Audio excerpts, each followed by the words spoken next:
But you got to be cautious of these libtards. They always want to make something about race. Well, as you probably already know by now, Joy Reid, the race baiting host from MSNBC, she had that show that was called the ReidOut. She's gone. And I'm not one to ever, highlight or congratulate and celebrate over somebody else's demise. But she's the very first person in my life, whoever was terminated, relieved of duty, let go, asked not to come back, that I ever said, you know what? I'm happy about that one. And the reason being is because the way that she convinced many women, there were many women this past election who literally divorced their husbands, cut off family members, didn't show up to celebrate the holiday with people that they've loved and that they've grown up with, all because this woman jumped on the air and said, don't associate with your family members or your friends, cut them off, lie and leave your husbands, all over a vote for Kamala Harris, Scamala Harris, the fake black woman who cooks greens in a bathtub. Now, Joy Reid did all that. So once this happened, the wildest thing kicked off over on MSNBC. Rachel Maddow, who's another Trump deranged host, but she's kind of on a bigger level. Rachel Maddow was paid $30 million a year to host a show one night a week.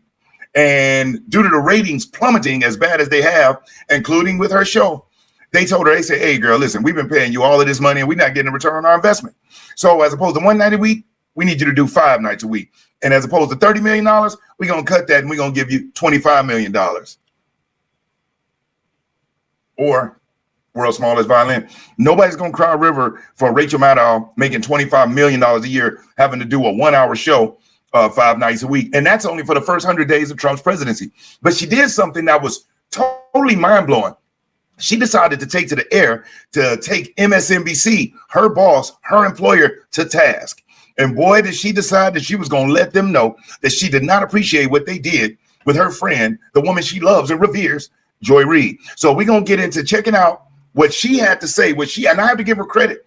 She jumped on national television and decided she was going to check her boss, which means that her days are probably numbered. But when you're making $25, $30 million a year, she probably has a pretty good account and must have stacked up some of that money, because by no stretch of the imagination would we ever expect an anchor to decide to check the network that they're working for on their network. I can see if she was off on a podcast or something and was venting a little bit. You're on their airwaves, taking them to task. So let's check out this clip from Rachel Maddow as she takes MSNBC to task, and then I'll come back and then we'll call it a day right there. So check this clip out. PM hour all the other nights except for Mondays. So that's a big change. An even bigger programming change is at 7 p.m. Eastern, where Joy Reid's show, the ReidOut, ended tonight. And Joy is not taking a different job in the network. She is leaving the network altogether. And that is very, very, very hard to take. I am 51 years old. I have been gainfully employed since I was 12. And I have had so many different kinds of jobs, you wouldn't believe me if I told you. But in all of the jobs I have had, in all of the years I have been alive, there is no colleague for whom I have had more affection and more respect than Joy Reid. I love everything about her. I have learned so much from her. I have so much more to learn from her. I do not want to lose her as a colleague here at MSNBC. And personally, I think it is a bad mistake to let her walk out the door. It is not my call, and I understand that, but that's what I think. I will tell you, it is also unnerving to see that on a network where we've got two non-white hosts in primetime, both of our non-white hosts in primetime are losing their shows, as is Katie Fang on the weekend. If you're enjoying this video, do me a solid. Hit that like button. I'll never ask you for a cash out. I'll never ask you for a super chat. But you hitting that like button, that is currency. It helps spread the video around. And if you aren't subscribed to the channel, subscribe. On this channel, I share political and current events and then selling tips and techniques. So hit the subscription. And when you do, hit the notification bell and select all. That way, you'll be notified when I upload new videos. Now, I wanted to chime in here because, yes, they lost their shows, Rachel, because their ratings are in the tank. You see, only in the Democrat Party do people believe that you should be celebrated and given a participation trophy just for showing up. It's like Joy Reid. Do you know she just recently won the NAACP award for that show? The ironic thing is she literally was terminated days later during Black History Month and on her day off. You ever seen the movie Friday where Smokey always clowns Craig for getting fired on her day off? He's like, man, you must be messed up to get fired on your day off. Joy Reid was fired on her day off. And y'all, the way she found out was through the wire. She didn't get a phone call or a text message. She found out the same way that we found out, online. And so she was embarrassed, and all of them got together to rally around her. But she wants to bring up the fact that 2 non-white hosts, their shows are terrible. It has nothing to do with race at all. Your show ain't doing too good yourself, Rachel. But you got to be cautious of these libtards. They always want to make something about race. If you go check the ratings on those shows, Alex Wagner's, Joy Reid's, they're down. And the biggest thing that advertisers look for is the demographics. The demographic that they spend the most money on is between the 18 and 35 demographic. Okay, that's the demographic that these advertisers want, especially on MSNBC. And guess what? They lost that. Young people overwhelmingly voted and supported Trump and now the Republican Party. Overwhelmingly. And then when you spend your time demonizing white people, laughing over white women tears, and then you wonder, why is the demographic so broken? You wonder why nobody watches the show, especially when majority of the country is what we would consider to be white. So you demonize literally 70% of your potential viewer base right off the bat. Then you alienate men of regardless of race, just with the male bashing that you do. And then you really eliminate black men, especially black conservative men who would never tune in to watch that. And you also alienate Christians because you're always down talking Christians. So this network is doomed to fail unless they do a shakeup, and they have to bring more conservative voices. They've got fake Republicans on the network now. The guy, Michael Steele, you see his picture, fake Republican. You have never heard Michael Steele say anything remotely conservative. He's always bashing Trump. He loved everything that Joe Biden did. He's going crazy over Elon Musk, but supposed to be a conservative. He's an actor, and his role that he's playing is a conservative who just converted over to the Democrat Party. But you and I both know there is no way a real conservative man will ever flip to the Democrat Party. But can a Democrat male flip to the Republican Party? Absolutely. You can go from no sense to having common sense, but it's hard to go from common sense to no sense. When you know it's wrong for men to be in women's sports and for children to have their bodies mutilated, I don't know of anything that'll make you say, you know what? I think that is a good idea to do that to them. No, it's not. It's not. But let me let Rachel finish taking MSNBC to school and educating them on what she didn't like. And that feels worse than bad, no matter who replaces them. That feels indefensible, and I do not defend it. But there's just one other piece of it that you should know. From your side of the TV screen, you will mostly see changes in terms of who's in the anchor chair. And actually, everybody who's going to be in anchor chairs from here on out are great colleagues and great at what they do. And you are not going to be disappointed in who's on our air and what you're going to be seeing. But one thing you cannot necessarily see is that the people who get our shows on the air, they're really being put through the ringer. Dozens of producers and staffers, including some who are among the most experienced and most talented and most specialist producers in the building, are facing being laid off. They're being invited to reapply for new jobs. That has never happened at this scale in this way before when it comes to programming changes, presumably because it's not the right way to treat people, and it's inefficient and it's unnecessary, and it kind of drops the bottom out of whether or not people feel like this is a good place to work. And so we don't generally do things that way. Maybe all of our folks, including most of the people who are getting this very show on the air right now, maybe they will all get new jobs here, and I hope they do. But in the meantime, being put in this kind of limbo, the anxiety and the discombobulation is off the charts at a time when this job already is extra stressful and difficult. It's called Welcome to the Real World. You see, these libtards piss me off. The last time I heard Rachel Maddow go hard fighting for somebody, it was for the illegal immigrants. Now she's fighting for her staff that work on MSNBC that are probably a bunch of, and listen, again, those people working behind the scenes, they're not innocent. They're writing this crap for Rachel Maddow, for Joy Reid to say. They're making suggestions. They're filming this stuff. They're giving ideas. And in the real world, when people, when a company shuts down or when somebody gets fired and they have a team, typically their team has to go. When President Trump got robbed of the election, his whole team had to go.